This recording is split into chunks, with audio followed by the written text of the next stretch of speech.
Mazda 787B. Many cars have won Le Mans over the years and a few have done it multiple times. So what makes the 787B so special? Well, it's a classic underdog story no one thought possible. First of all, the 787B is the only Japanese car to ever take the overall victory at the 24 Hours of Le Mans. To this day, much larger Japanese manufacturers like Toyota, Nissan and Honda have never been able to accomplish that feat. Second, and arguably more importantly, the 787B is the only rotary-powered car to win overall at Le Mans. Using a four-rotor motor that may well be the best-sounding race engine in history when at top speed, the 787B wasn't the fastest car in the 1991 running of Le Mans, but it won due to reliability and superior fuel consumption. Yes, a rotary one because it was more reliable and used less gas, just another tidbit in the folklore of the 787B.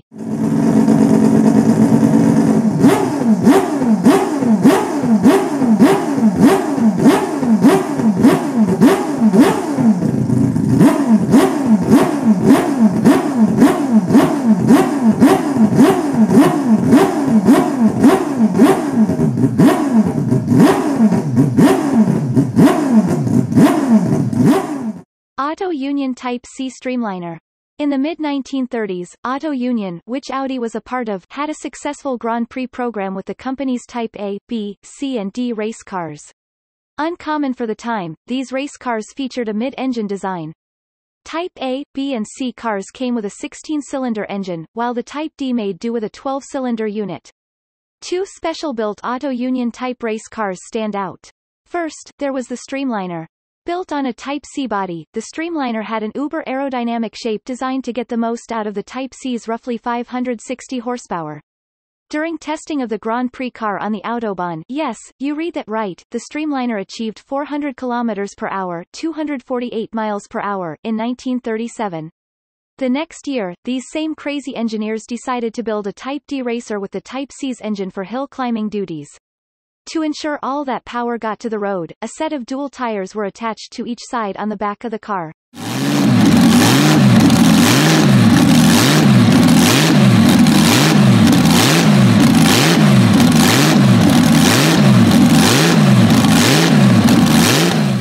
Audi Sport Quattro S1E2.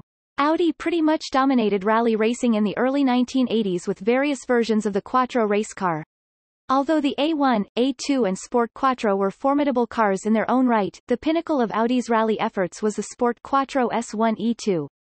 With a 2.1-liter turbocharged 5-cylinder engine making an underrated 470 horsepower, the S1E2 was a Group B monster that obliterated rally courses. And if that wasn't enough, before Group B rallying would be cancelled for good, the Quattros were reportedly pumping out close to 600 horsepower.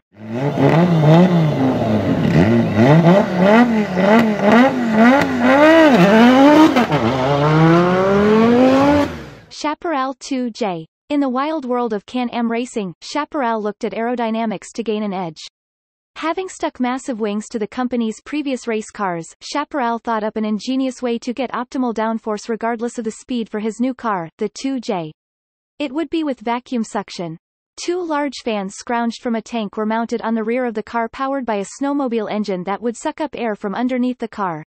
Using a Lexan skirt that was kept 1 inch off the ground at all times by a trick suspension design, the 2J could achieve ridiculous amounts of downforce consistently around the track. Faster than any of its competition by a good bit, the 2J was horribly unreliable and subsequently outlawed from racing after just 1 year.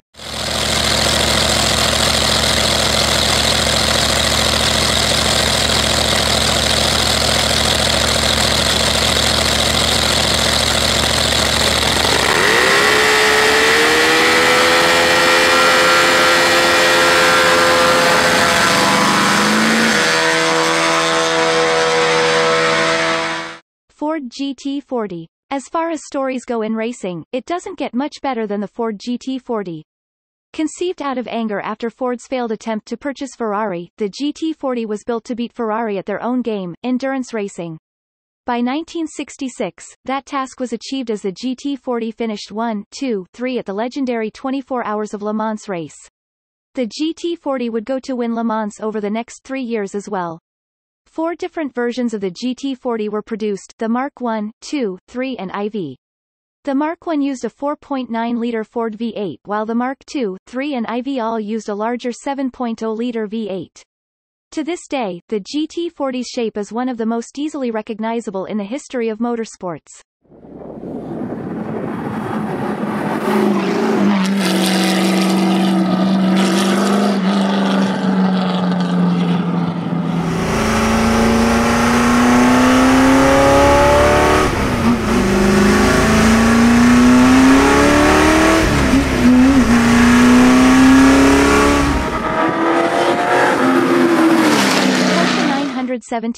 The Porsche 917 is an unusual car in that it found success in two different forms of racing. Initially, the 917 was designed for endurance racing, entering races like the 24 Hours of Le Mans. It found success winning the storied race in both 1970 and 1971, but 1972 would see rule changes for Le Mans that made the 917 obsolete. Instead of retiring the car, Porsche turned its focus to the Can-Am Racing Series. By adding turbochargers to the big V12 engine, the 917 would produce around 850 horsepower and win the 1972 championship. In 1973, the engine was enlarged and the 917 could now produce upwards of 1,500 horsepower in qualifying trim.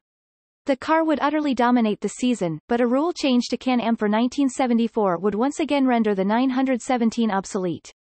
Many consider the final 1973 Porsche 917 to be the most powerful sports car racer ever to exist.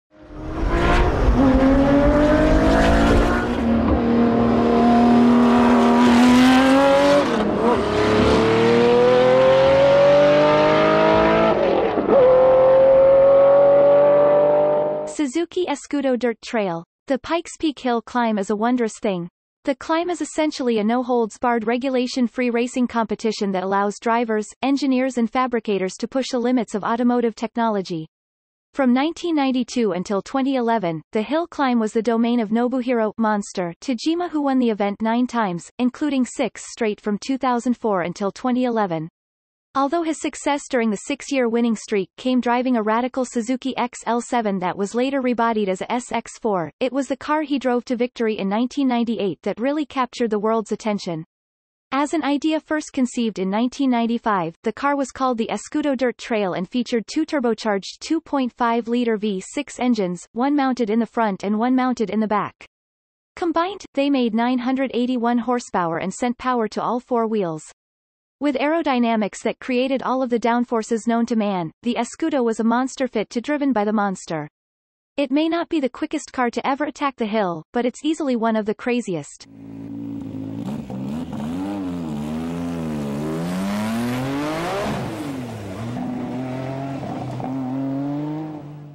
McLaren MP4 Quarters.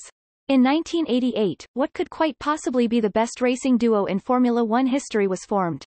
It was the year that Ayrton Senna joined Alain Prost at Team McLaren.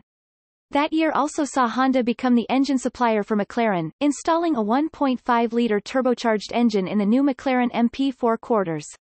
To say the McLaren dominated the 1988 season would be a gross understatement. Of the 16 races run that year, McLaren would take the pole position at 15 of them and win an outstanding 15 races. Senna, Prost and McLaren newcomer Gerhard Berger would continue McLaren's winning ways over the next few years, but none of the Marlboro liveried cars that followed the M4 would be so utterly dominate.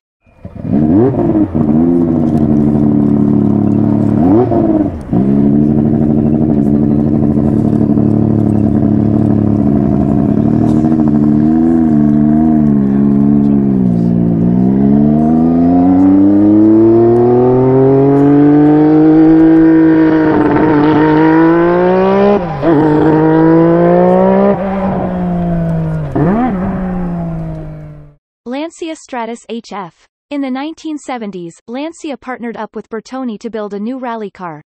To get the most traction to the rear wheels, Lancia went with a more exotic mid-engine setup. Sitting mid-ship in the Stratus HF was a 2.4-liter V6 derived from the Ferrari Dino. Looking more like a supercar than a rally car, the Stratus HF proved to be very successful, winning the 1974, 1975 and 1976 World Rally Championship. Although another Lancia would find even more success rallying a decade later, it didn't have the same visual impact the sexy Stratus HF did.